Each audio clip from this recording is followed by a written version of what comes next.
आलो बघा आता भावाच्या घरी. नकोच म्हणत होतीत ना आपलं घरी जाऊया, तर काही ऐकायच तयार नाही. तर जाऊ पुण्याला आणि काहीतरी काम बघूया. आता बघ बाबा कामधंदा काहीतरी आम्हाला. एवढं मोठं रान सोडून इकडं काम करता काय लोकांचं तुझं?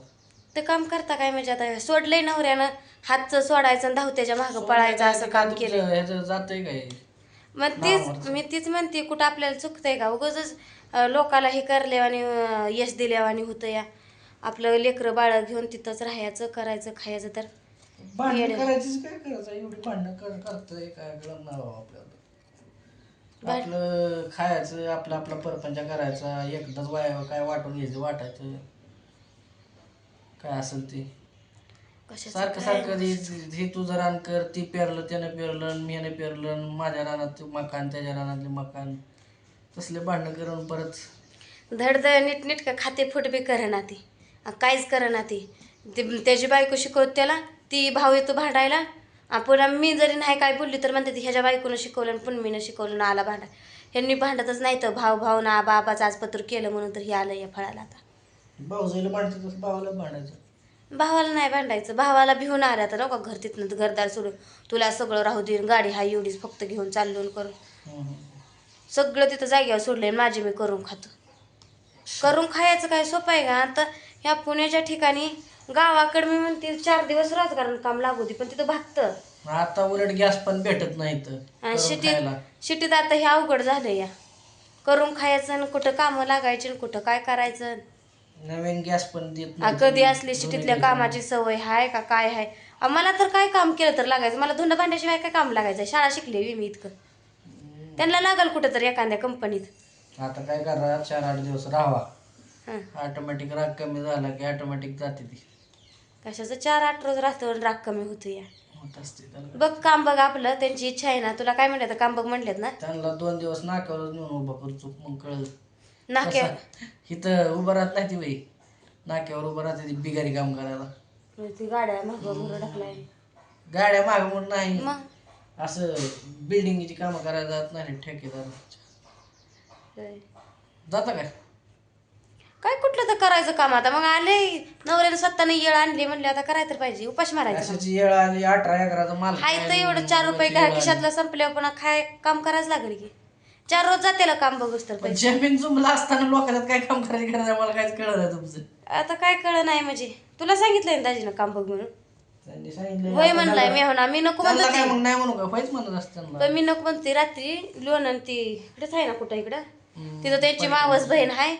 तिथं रात्री मुक्काम केला आणि सकाळी तुझा फोन झाला का नाही काय माहित नाही आपल्याला. काय बोललेलं मी ऐकलं नाही. या म्हणलं आणि आता म्हणते तर मी होणार काम बघतो म्हणलाय आणि इकडे घेऊन आले. तर नको म्हणत होती पै पाहुणे तर कुठंच नको, तिथनं आपल्या घरी जाऊया म्हणत होती. तिथं नाही रानात शेड मारले तुला माहिती आहे गेल्या वर्षी.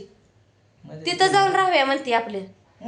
ती शिळी होती ती 2 शर्ट होती बी त्यांना सोडली. म्हैस होती बी तुलाच राहू दे म्हणून सगळं त्यांनाच देऊन आले. ते कोंबड्या सुद्धा गेल्या वर्षी 8,000चे आणले. ते कोंबड्या बी तिथंच त्यांनाच सगळं आपलं हाय असं सगळं सोडलंय घरचं. आणि ती धावत्याच्या मागं पळायला सगळं हा सुखातलं दिवस हे करायचं आणि दुखात पळायची यांना सवय लागली.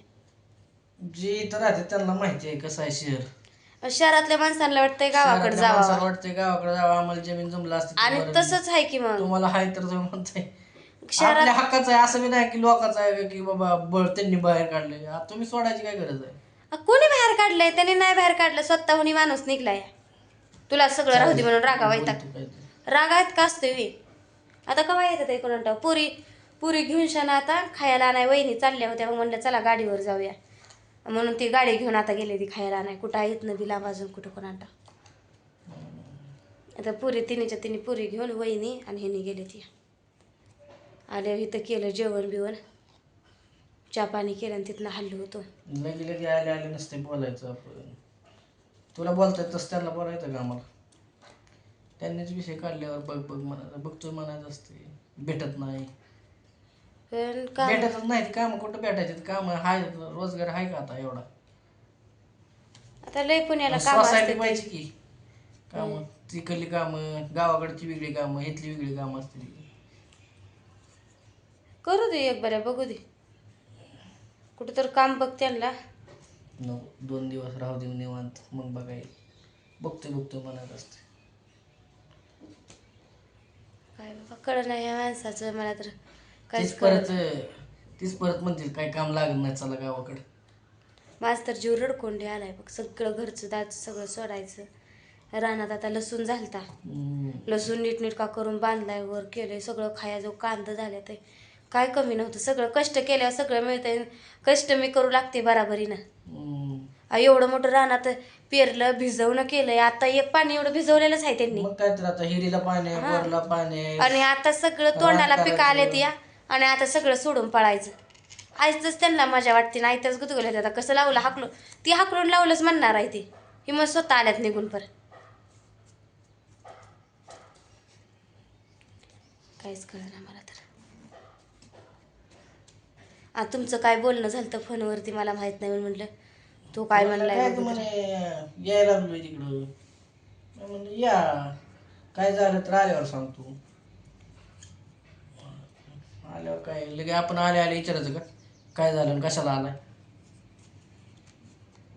म्हणतील मी म्हणा आधीच इथं पोचलो नाही तर लगेच विचारायला लागला कशाला आला, काय झालंय.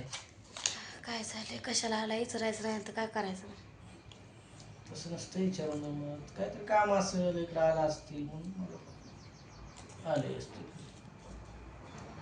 काय करायचं पण एवढा राग घ्यायला स्वतःचा स्वतः राग घेतला पण स्वतःच वाटोळं करून केलं की रागाच्या भरात. अरे माणसाने किती जरी काय जरी झालं तरी आपलं आधी बघायचं असते. आपलं घर सोडायचं नाही मी म्हणते. फक्त तिथं काय होईल ते तिथल्या तिथं करून खायचं असतंय. आणि त्यांना भेटायला मग काय आपलं वाटोळं करून घ्यायचं काय. आपला परपंच आपलं काय जमीन काय एक जणाची असते होतं. मग तीच म्हणते त्यांचं एकट्याचं. ती म्हणते ती ना आमचा 7-12 आहे माझ्या नावावर घर केलंय. बरेच जण म्हणते ती घर काय असं ह्यांच्या सहीशिवाय त्यांच्या नावावर होत नसतं या. अगं जमीनच नाव खाते फोडणार घर कुठनं नावावर झालं काय माहिती. ती मुग भ्या घालायसाठी मुदाम तसं 7-12 माझ्या नावावर केलाय आणि हे केलंय म्हणते ती. असं थोडी सुटतो 7-12 सह्या लागते त्याला. दोघांच्या सहमतीशिवाय होत नसतंय. होत नाही काय. आम्हाला कधीपासून एवढं घाबरायला लागलं. घाबराय कुठलं लागायला. मग बोलायचं नाही फक्त भावाला काय.